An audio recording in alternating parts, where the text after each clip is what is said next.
ഞാൻ ഈ സംഭവം അറിയുന്നത് തന്നെ എൻ്റെ കാറിന് മൈലേജ് പറഞ്ഞപ്പോഴാണ്. എൻ്റെ കാറിന് മുമ്പ് കിട്ടിക്കൊണ്ടിരുന്ന മൈലേജ് എനിക്ക് കിട്ടുന്നില്ല. അപ്പോൾ ഞാൻ വർക്ക്ഷോപ്പിൽ ചോദിച്ചു, വർക്ക്ഷോപ്പുകാരാണ് പറഞ്ഞത് ഇങ്ങനൊരു സംഭവമുണ്ട്.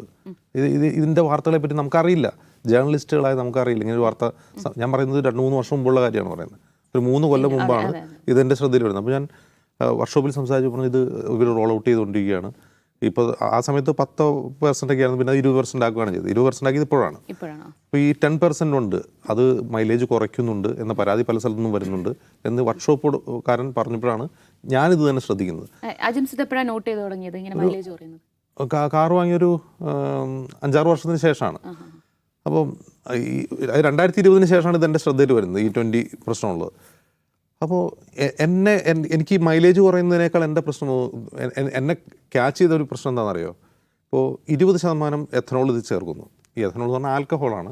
അപ്പോൾ കാർബൺ എമിഷൻ കുറയും. അപ്പോൾ നമ്മൾ പാരീസ് ഉച്ചകോടിയിൽ കൺവെൻഷനിൽ നമ്മൾ ഉപയോഗിച്ചതാണ് ഇന്ത്യ. അപ്പോൾ കാർബൺ എമിഷൻ കുറയ്ക്കാനുള്ളൊരു മിഷനിൽ നമ്മുടെ രാജ്യം പങ്കാളിയാവുന്നതിൻ്റെ ഭാഗമായി ചേർന്നായിരിക്കാം എന്നൊക്കെയാണ് ഞാൻ വിചാരിച്ചത്. പക്ഷേ എൻ്റെ പ്രശ്നം അതായിരുന്നില്ല, മൈലേജ് കുറയുന്നതായിരുന്നില്ല. ഇപ്പോൾ 1 ലിറ്റർ പെട്രോൾ വാങ്ങിയാൽ അതിൽ 200 ml എന്ന് പറയുന്നത് 200 ml അല്ലോ, 20% എന്ന് പറയുമ്പോൾ 200 ml എന്ന് പറയുന്നത് ആൽക്കഹോളാണ്. ആൽക്കഹോളിൻ്റെ വില എത്രയാണ്? 50-60 രൂപയാണ് ലിറ്ററിന്. ആൽക്കഹോളിന് ഓൾറെഡി GST സർക്കാർ വാങ്ങുന്നുണ്ട്. 5% GSTയിലാണ് അത് വിൽക്കുന്നത്. അപ്പോൾ 5% GST കൊടുത്ത് പെട്രോളിയം കമ്പനികളിൽ എത്തനോൾ വാങ്ങിയിട്ട് അത് പെട്രോളിൽ കലർത്തി നമുക്ക് പിന്നെ അതിൻ്റെ മുകളിൽ വേറെ ടാക്സാണ്. 60-70% ടാക്സാണല്ലോ ഇതിന്. അപ്പോൾ 60 രൂപ വിലയുള്ള എത്തനോൾ പെട്രോളിൽ കലർത്തി പെട്രോളിൻ്റെ ടാക്സ് അടിച്ചിട്ടാണ് നമ്മളിത് വാങ്ങുന്നത്. അത് ആ കൊള്ളൊന്ന് ആലോചിച്ച് നോക്ക്. ഇത് നമ്മൾ 1-2 ലിറ്ററിൻ്റെ കഥയല്ല. ഒരു ദിവസം രാജ്യത്ത് എത്ര ലക്ഷക്കണക്കിന് ലിറ്റർ എണ്ണയാണ് വിൽക്കുന്നത്, പെട്രോളാണ് വിൽക്കുന്നത്. അപ്പോൾ ഈ കൊള്ളയൊന്ന് ആലോചിച്ച് നോക്കുക. ഇത് ഒരു വശത്ത്. മറുവശത്ത് ഈ നമ്മൾ ഇത് വാജ്പേയി സർക്കാരിൻ്റെ കാലത്ത് റോൾ ഔട്ട് ചെയ്താണെങ്കിലും ഘട്ടം ഘട്ടമായിട്ട് നടപ്പാക്കുക എന്നുള്ളതാണ് എൻ്റെ രീതി. അപ്പോൾ ഘട്ടം ഘട്ടമായിട്ട് നടപ്പാക്കുക ഇറ്റ്സ് ഓക്കെ. ഇപ്പോൾ E10 നടപ്പാക്കാൻ വേണ്ടിയുള്ള കമ്പാറ്റബിൾ ആണ് നമ്മുടെ വണ്ടികൾ എങ്കിൽ കുഴപ്പമില്ല. ഇന്ന് രാജ്യത്ത് 90% പെട്രോൾ കാറുകളും അല്ലെങ്കിൽ പെട്രോൾ വാഹനങ്ങൾക്കും ഈ E10-20 കമ്പാറ്റബിലിറ്റി ഇല്ല. 90% കാറുകളും ഇത് ഓടിച്ചാൽ കേടാവും. അതിൻ്റെ പ്രശ്നം എന്ന് വെച്ചാൽ ഇത് എഥനോൾ എന്ന് പറഞ്ഞാൽ ഈ മോയ്സ്ചർ അബ്സോർബ് ചെയ്യുന്നൊരു ലിക്വിഡാണ്. അപ്പോൾ ഈ മോയ്സ്ചർ കണ്ടൻറ്റ് ഉള്ളതുകൊണ്ട് തന്നെ ഇതിൻ്റെ ഫ്യൂവൽ കമ്പഷൻ സിസ്റ്റത്തിൽ മൊത്തം പ്രശ്നമാണ്. അത് റബ്ബറുമായിട്ട് ഇത് റിയാക്ട് ചെയ്ത് അവിടെ ക്ലോഗ് ഉണ്ടാകാനുള്ള സാധ്യതയുണ്ട്. അങ്ങനെയാണ് മൈലേജ് കുറയുന്നത്. മറ്റൊന്ന് ഈ പറയുന്ന ഫ്യൂവൽ സ്വിച്ചിങ് സംവിധാനം മുഴുവൻ ഇത് തകരാറിലാക്കും. അപ്പോൾ ഇങ്ങനെ തകരാറിലാവാതെ തന്നെ 2009 ഈ ഹോണ്ട കാറുകൾ ഇത് E20 കമ്പാറ്റബിലിറ്റാണ് ഇറക്കിയിട്ടുള്ളത്. അപ്പോൾ ഇത് കൊണ്ടുവരുന്നതിന് ഓക്കെ, ഇപ്പോൾ മൈലേജ് കുറയുന്നുള്ള വിഷയമൊക്കെ വിടുക. അപ്പോൾ രാജ്യത്ത് അത് വലിയ ഗുണമുണ്ടാക്കും, നമുക്ക് അത്രയും കുറച്ച് എണ്ണ ഇറക്കുമതി ചെയ്ത്, അങ്ങനെ പല ഗുണങ്ങളും ഇതിനുണ്ട്. ഇത് എങ്ങനെ നടപ്പാക്കേണ്ടത്? ഇപ്പം ഞാൻ പറയാം, ഇതിന് മുമ്പ് നടപ്പാക്കിയ രാജ്യങ്ങളുണ്ടല്ലോ, ഏറ്റവും കൂടുതൽ ഏറ്റവും ആദ്യം നടപ്പാക്കിയത് ബ്രസീലാണ്. ബ്രസീൽ അത് 30-40 തൊട്ട് തുടങ്ങിയിട്ടുണ്ട്. അവർ ഈ സംഭവം തുടങ്ങി. അവരെങ്ങനെ നടപ്പാക്കുന്നു? അവരോരോ ഘട്ടമായിട്ട് ആദ്യം ഇതിന് കമ്പാറ്റബിൾ ആയിട്ടുള്ള വണ്ടി ഇറക്കുന്നു, എന്നിട്ട് ഇത് നടപ്പാക്കുന്നു. അമേരിക്ക നടപ്പാക്കിയിട്ടുണ്ട്. അമേരിക്കയിൽ 80% എത്തനോൾ ഉണ്ട്. അതായത് ഫ്ലെക്സി ഫ്യൂവൽ എഞ്ചിനുള്ള വണ്ടികൾക്ക് 80% എത്തനോളുള്ള, ബാക്കി 20% ഗ്യാസിലിനുള്ളൂ. അത് വെച്ചിട്ട് ഓടിക്കാവുന്ന സംവിധാനങ്ങളുണ്ട്. പക്ഷെ അവിടെ എത്തനോൾ ഫ്രീ ആയിട്ടുള്ള ഇത് ലഭ്യമാണ്. ഇപ്പോൾ പഴയ വണ്ടികൾ, ഇപ്പോൾ നമ്മുടെ വണ്ടികളൊക്കെ പഴയതാണ്, നമ്മുടെ ഈ E20 നമ്മുടെ കമ്പാറ്റബിലിറ്റി ഇല്ല. നമുക്ക് എന്ത് ചെയ്യാൻ പറ്റണം? എത്തനോൾ ഇല്ലാത്ത പെട്രോൾ തരണം. അത് തരുന്നില്ല എന്നുള്ളതാണ് പ്രശ്നം. അപ്പോൾ യൂറോപ്യൻ യൂണിയനിലും എനിക്ക് തോന്നുന്നു E10 ഒക്കെയാണ് അവിടെ നടപ്പാക്കിയിട്ടുള്ളത്. അവരിങ്ങനെ അല്ലാത്ത, അതൊരു കസ്റ്റമർ റൈറ്റ് ആണല്ലോ. എൻ്റെ വണ്ടിയിൽ ഈ പെട്രോൾ അടിക്കാൻ പറ്റില്ല, അപ്പോൾ എനിക്ക് എന്ത് വേണം? എഥനോൾ ഇല്ലാത്ത പെട്രോൾ വേണം എന്നുള്ളത് എൻ്റെ ഒരു ഉപഭോക്തൃ അവകാശമാണ്. ഈ ഉപഭോക്തൃ അവകാശത്തെയാണ് സുപ്രീം കോടതി കഴിഞ്ഞ ദിവസം തള്ളിക്കളഞ്ഞത്. അതായത് ഒരു പൊതു താല്പര്യം സുപ്രീം കോടതിയിൽ വന്നു. ഇത് കർഷകർക്ക് നല്ലതാണെന്ന് പറഞ്ഞിട്ട് ഈ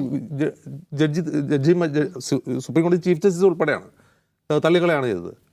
നമ്മൾ പൈസ കൊടുത്ത് വാങ്ങിയ കാറിൽ ആ കാറിൽ ഉപയോഗിക്കാൻ പാടില്ലാത്ത പെട്രോൾ നിർബന്ധമായിട്ട് നിങ്ങൾ അടിച്ചേ പറ്റൂ എന്ന് സർക്കാർ പറയുമ്പോൾ അത് പറ്റില്ല എന്ന് പറഞ്ഞ് കോടതി പോയിട്ട് കോടതി പറയുകയാണ് അതൊന്നും കേൾക്കാൻ പറ്റില്ല എന്ന്. എന്തൊരു നാടാണിത്? ഒന്നാലോചിച്ച് നോക്കുക. നമ്മുടെ കാറിന് ഇത് അനുയോജ്യമേ അല്ല. നമ്മുടെ കാറിൽ ഈ പെട്രോൾ അടിക്കാൻ പറ്റില്ല, ഓക്കെ, എന്നാൽ നിങ്ങൾ ഇതില്ലാത്ത പെട്രോൾ, ശുദ്ധമായ പെട്രോൾ തരൂ, ഞങ്ങളതിന് കൂടുതൽ പൈസ തരാം. അത് തരുന്നുമില്ല. ഇത് അടിച്ചേ പറ്റൂ എന്ന് പറയുന്നത് എന്ത് വലിയ അനീതിയാണ്. ഞാനിതൊന്ന് മനസ്സിലാക്കുന്ന ഒരു കാര്യം ഉണ്ടെന്ന് പറയുമോ? നമ്മൾ രാഷ്ട്രീയമൊക്കെ മാറ്റി വയ്ക്കുക. അപ്പോൾ മോദി സർക്കാർ അങ്ങനെയാണ് ഇങ്ങനെയാണ്, അതൊക്കെ മാറ്റി വയ്ക്കുക. ഈ പെട്രോൾ അടിക്കുന്നതിൽ മോദിക്ക് വോട്ട് ചെയ്യുന്ന ആൾക്കാരുണ്ടാവില്ലേ?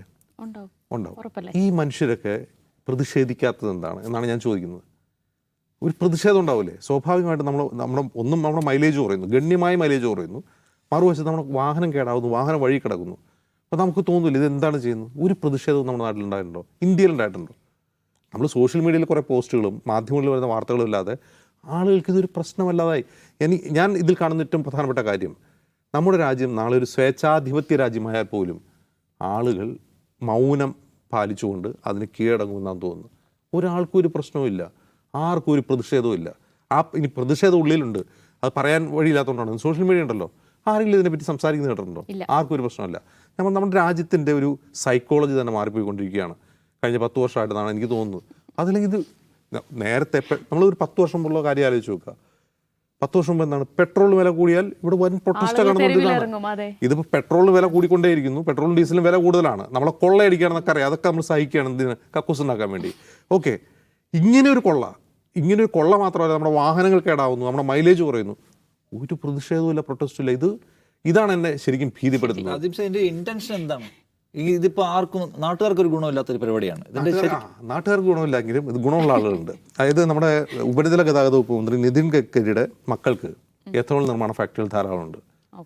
അവർക്ക് ഗുണം ഉണ്ടാവുന്നുണ്ട്. അവരുടെ വരുമാനം കഴിഞ്ഞ വർഷത്തേക്കാൾ ഇരട്ടിയായിട്ടുണ്ട്. അതാണ് ഇതിൽ ഏറ്റവും പ്രധാനപ്പെട്ട കാര്യം. അതുകൂടി മനസ്സിലാക്കണം. ഇത് വളരെ നന്നായിട്ട് നടപ്പാക്കാമല്ലോ. എങ്ങനെ? നമ്മുടെ കാറുകൾ ഇപ്പോൾ 90% കാറുകളും E20 കമ്പാറ്റബിൾ അല്ല.